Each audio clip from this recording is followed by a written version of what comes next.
My daughter had an accident at her study abroad destination. I need to borrow $2,000 for the plane fare. A sudden phone call from my son. What? What did you just say? My mind was in turmoil because I had come to visit my granddaughter, and he had come to visit me. Because I was visiting my granddaughter and the daughter he mentioned was sitting next to me with a scowling face. Let's beat Daddy up. Ha ha.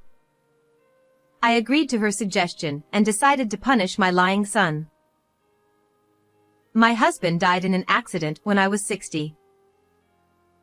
We had promised to travel to many places in our old age, but that was suddenly taken away from us. My granddaughter said, "Grandma, let's make that dream come true with me." My granddaughter Emma, who was 9 years old at the time, said to me as I was feeling down. From that point on, she and I made it our goal to travel abroad together.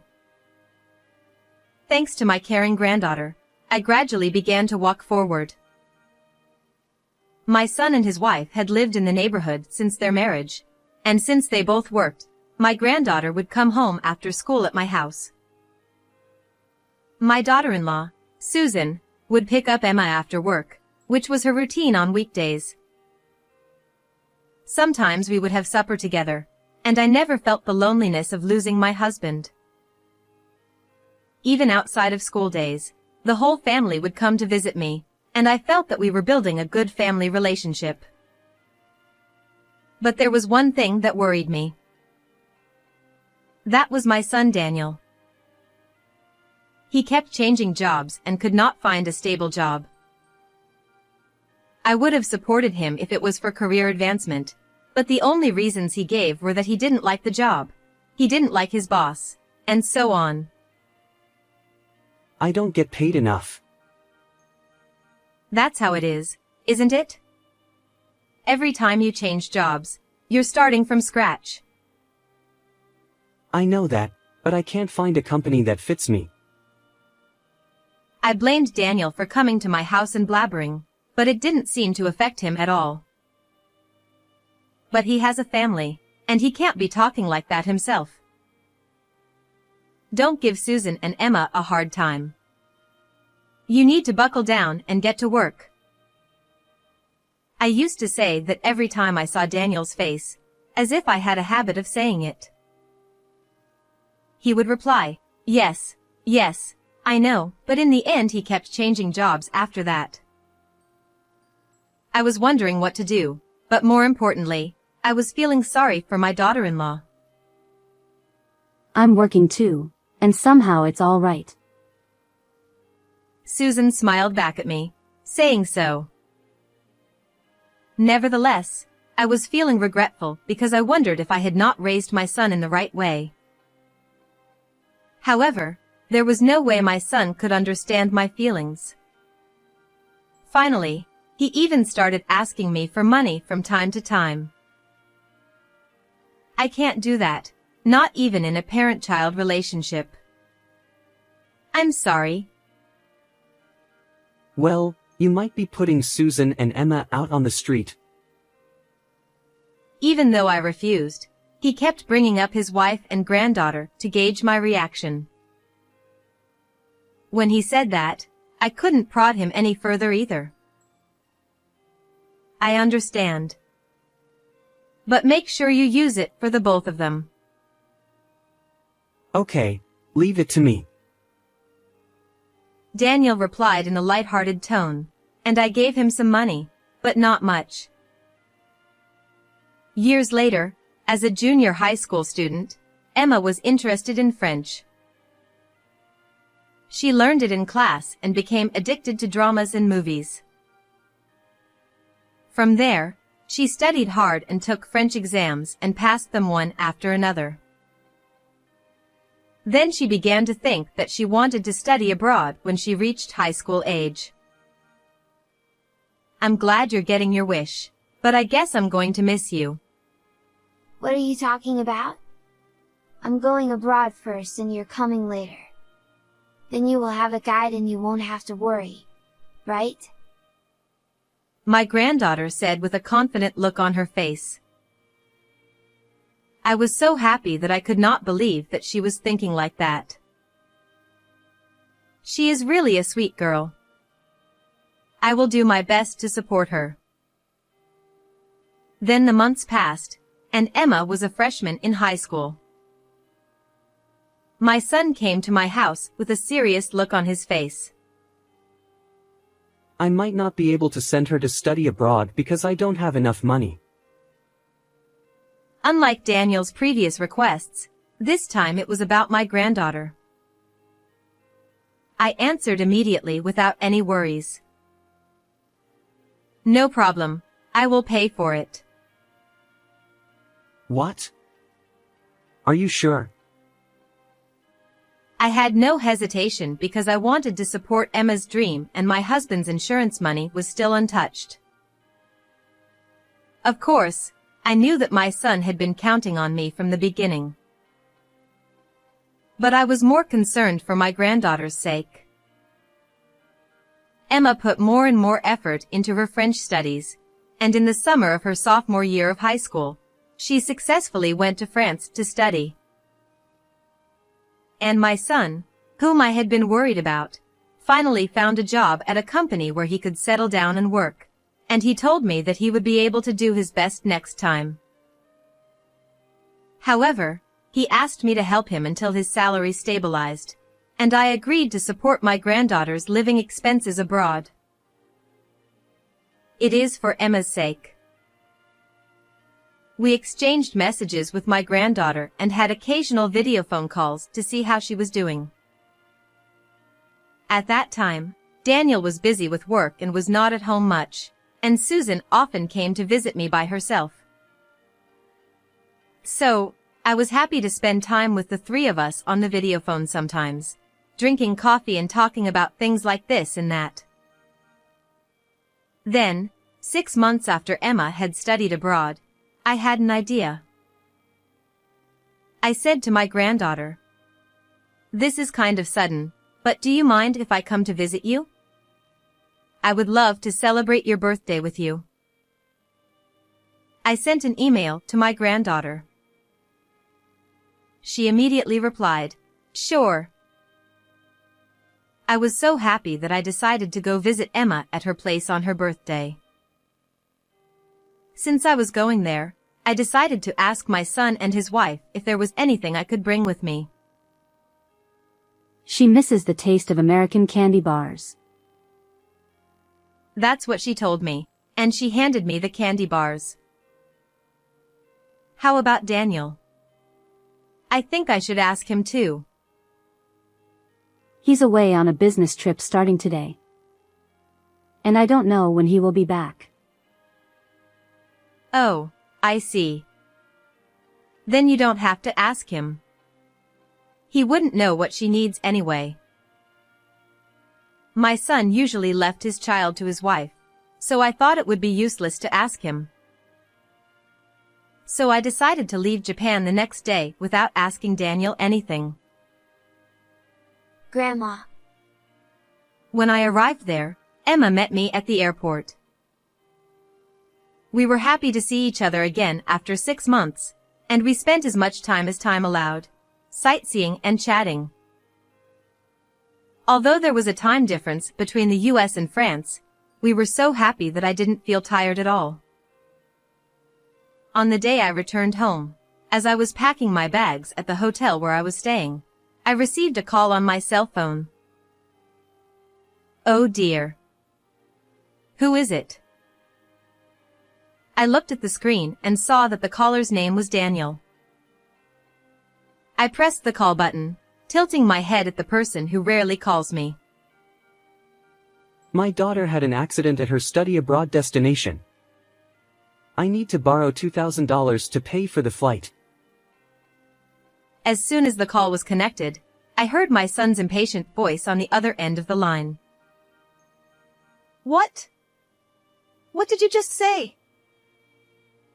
I asked back, not understanding what he meant. Thinking it might be a wrong number, I checked the screen again, but it still seemed to be Daniel. Banks are closed on Saturdays and Sundays, aren't they? Besides, I'm on a business trip right now. I'm going to pick up the money directly at home on Sunday, so get ready for me. Yeah. Confused and overwhelmed by my son talking so fast, I could only say, okay. Oh. Then don't call Susan. She's panicked and in no condition to talk. He told me that and unilaterally hung up on me. What the hell is going on? I was becoming increasingly confused. I was talking in speaker mode while packing, so Emma, who was beside me, also heard the conversation. Dad is really a money slacker, isn't he? My granddaughter said in disgust with a sigh. He's a troubled man. I'll have to call him one more time and give him a lesson. I mumbled and tried to pick up my phone.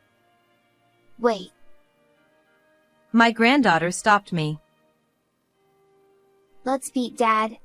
Ha ha. A surprising suggestion from her. Well, that might be a good idea. I had already lost my patience with my son who was trying to get money from me by even telling a ridiculous lie that his own daughter had been injured. So I immediately agreed with Emma's suggestion. On the way to the airport, my granddaughter and I devised a plan to expose my son's evil and decided to trap Daniel.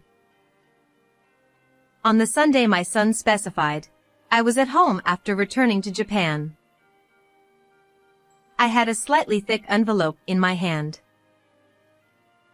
Daniel had sent me a text message saying that he would be there around 10 o'clock, but he arrived a little earlier than the time. Hi, Mom. I pointed out to him that he sounded very carefree for someone who told me that his own daughter had been in an accident. I have to stay calm or I'm going to lose my mind. My wife is already having a hard time with all the crying and fussing. He suddenly looked very serious and said so with a downcast look on his face. I know how you feel.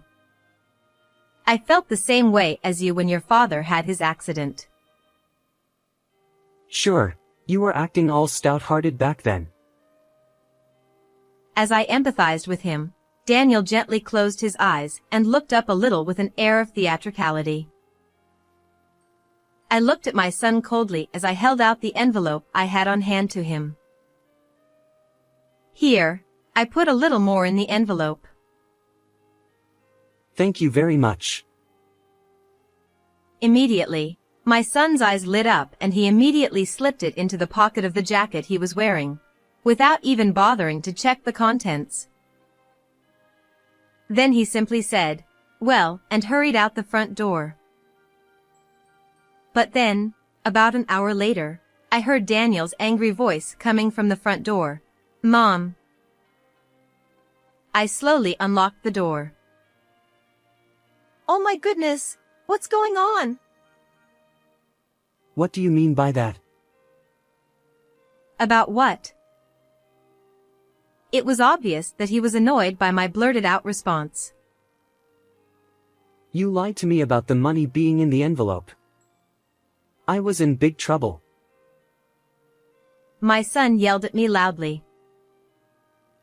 Oh no, you are disturbing the neighbors with your yelling. Why don't you go inside for now? I told him in a calm voice and led him through to the living room.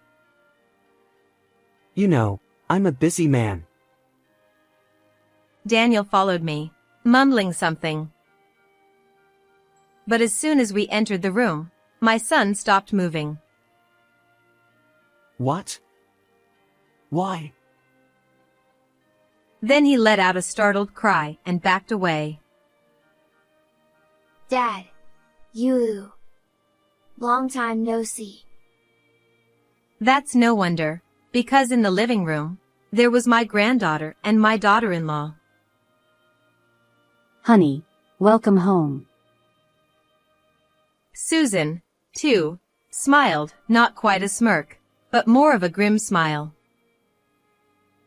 Wait a minute.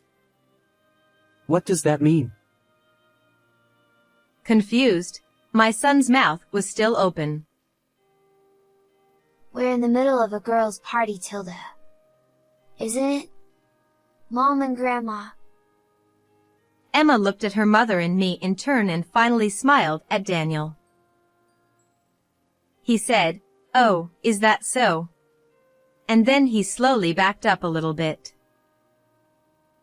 I thought he was going to run away from this place, but he couldn't.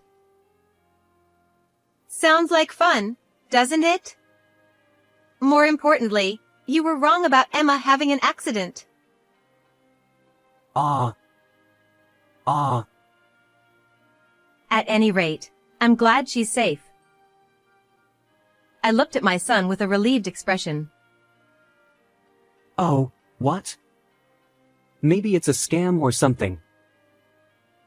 Then he pretended to be a blabbermouth and set the tone for us. Daniel, who thought I knew nothing about it, began to tell me how he had been duped. Well, now that he's been successfully trapped, let's get started. I looked down at my son's hand. Oh, no, I might have given him the wrong one, I said and took the envelope from Daniel. Then the contents of the envelope splattered out onto the living room floor.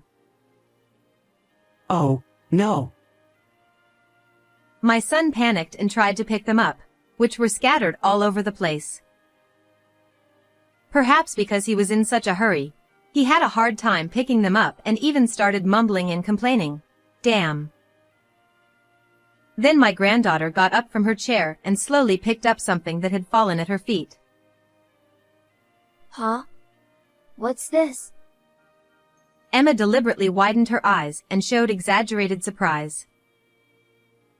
Yes, in fact, what was inside the envelope was not money, but photographs. What? Hey, Dad. What does this mean? She asked Daniel, this time in a slightly cold voice. Well, it means... He was slurred by Emma's questioning, and his point of view was not clear. It was a picture of my son walking into a payday loan. You had a debt, didn't you? The collection started and you couldn't do anything about it. So your idea was to trick me into taking the money, wasn't it? After I said this, I thrust the demand letter that I had prepared on the table in front of Daniel. Why do you have this thing? Where do you think I was when you called me? Huh? I don't know about that. I thought you were at home watching TV. Surprised, my son answered my question honestly. Well, sure, that's the time I usually do that. I was abroad at the time, at Emma's study abroad place. Daniel rolled his eyes at my answer and mumbled, "Well, why?" I was visiting to wish her a happy birthday. My son, whose head must have been spinning, didn't say anything back. After a while, however, he strode up to his wife and said, Hey! Why didn't you tell me my mom was overseas? You must have known about it anyway, now that you're here too. Daniel squealed at Susan as if to question her. Then his wife stood up and glared at my son. Yes, of course I did. I asked her to give Emma the candy bars. I couldn't talk to you since you never came home. Not to be outdone by him, Susan retorted at once. Daniel choked up and fell silent. I was calling my daughter-in-law after making plans with my granddaughter and deciding to trap my son. Then she didn't seem to be anxious. Finally. He even decided to pretend that even his own daughter had been in an accident. She was stunned. Everyone in the family knew that he had been sloppy with money for some time. In fact, when Susan was cleaning the house, she found a letter of debt demand addressed to Daniel. She was curious about what Daniel was doing with the money, so she apparently followed him several times and took a picture of him going into the payday loan. When I heard this story, I asked her to help me, and the three of us decided to punish Daniel. So this time, I pretended to be fooled once to lure you in. How was our performance, everyone? We gave an impassioned performance that even the Academy Award-winning actresses would have been surprised by, don't you think? Well, that's not all. There are still some interesting developments waiting for you, so please continue to watch the rest of the show. Don't be silly. You got me into a lot of trouble because of that. He did not check the contents of the envelope he received from me and gave it directly to the collection agency. So the person in charge opened the envelope to check the contents, and for the first time, he discovered that inside was photographs. He was asked, "Sir, what is this?" He apologized repeatedly and he managed to get him released from there. That's why, Mom. I need to pay back the loan right away, so please lend me $2,000. Please, I beg you, for the rest of my life. My son had never learned his lesson, and he said the most outrageous things. But I ignored him and focused on him. Susan is paying for your living expenses and I am paying for Emma's study abroad. Then what on earth is your debt for? That's none of your business. Oh. Is it something you can't tell me? As I slowly questioned him, Daniel became silent. Then I'll tell you. What? I took another picture from the table and fluttered it in front of him. I wonder if you were paying your dues to this woman. Yes, Daniel was having an affair and was spending money on his partner until he was in debt. Wait a minute, how much do you know about this? He looked at me as if he was looking at something horrible. Well, I guess that's understandable. After all, everything he did was being tracked. I'm the one who took that picture, too. I had complained to your mother about you coming home late, but I couldn't talk to her about the affair. Susan told Daniel in an angry voice. Apart from the demand letter, Susan had been suspicious of his late return home and had also investigated his relationship with a woman. Daniel, as expected, was doing evil, but Susan seemed to have put up with it without divorcing him because Emma was not yet an adult. Incidentally, as for this affair partner, it seems that the relationship started shortly before the granddaughter went to study abroad. My daughter-in-law once told me with a sigh that she just didn't know about it before, and that there might be something else. You're not only sloppy with money, you're sloppy with women. You're disgusting. Mom, you should break up with him as soon as possible. I'm fine without you. Dad. Emma firmly expressed her feelings and smiled at Susan. What the hell? You're a child, don't meddle in our marital affairs. My son, who did not seem to like that, shouted at my granddaughter as well. Besides, you're supposed to be studying abroad. Why are you here? Now that he realized it, he said, "I'm not letting you go there for fun." He accused her. I'm just back home temporarily. My grandmother is funding me quite a bit, and I came back to punish you with her. But even the airfare isn't free. My mom probably paid for it anyway. I just borrowed it from Grandma this time. And I promise to pay her back when I work. I'm not like you. My granddaughter retorted, and Daniel couldn't say anything to this and shut up. She was so much better than my son. Emma says this, too, and you should get a divorce. Susan thrust the divorce papers, with her column filled out, at Daniel. I would also appreciate alimony for the affair and child support, please. The son then made a fuss, claiming that there was no way he could pay. Emma, if Mom and Dad get divorced, you'll be in a lot of trouble, you know. You hear it's tough being a single parent, right? I'll be fine without you. Granddaughter easily dodged Daniel's attempts to hang on. Mom, please. Please tell Susan it's better not to leave me. My son, in desperation, now begged me. You'll have to take care of it yourself. Ah. The amount I was giving you for Emma's living expenses abroad and the amount transferred to her account are different. What does that mean? That's not important right now. No, it does matter.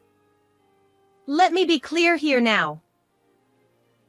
He then confessed that he had taken some of the money he had received and transferred it to his daughter's account. You really are irredeemable, you know that? I don't want a child who cheats his parent. I want you to stay out of my life. Oh, no. I said coldly, and Daniel went into a state of abandonment and froze on the spot. The divorce between the son and daughter-in-law was subsequently finalized. Daniel was to be charged a lump sum of $42,000 in alimony and child support. He could no longer borrow from anywhere and asked me to loan him the money, but of course I firmly pushed him away. In the end, he sold the house and paid his alimony and other bills, but he was not able to pay back all of his debt from the payday loan, and some of the debt remained. Even though my son was disowned by me, he asked me again to let him live in our home because he had no place to live. Of course, I told him that it was impossible. He is now working several part-time jobs in addition to his job in order to repay the debt. Meanwhile, my granddaughter has returned home safely after completing her studies. She is living with her mother in an apartment near me, and we still interact with each other. It seems that Emma now has a goal of conveying the good qualities of the U.S. to other countries. To achieve this goal, she said she would like to travel around the U.S. with me little by little. My senior years are happy and joyful. I looked up at the clear blue sky and told my husband in heaven. What do you think of this story? Please subscribe to our channel. See you in the next video.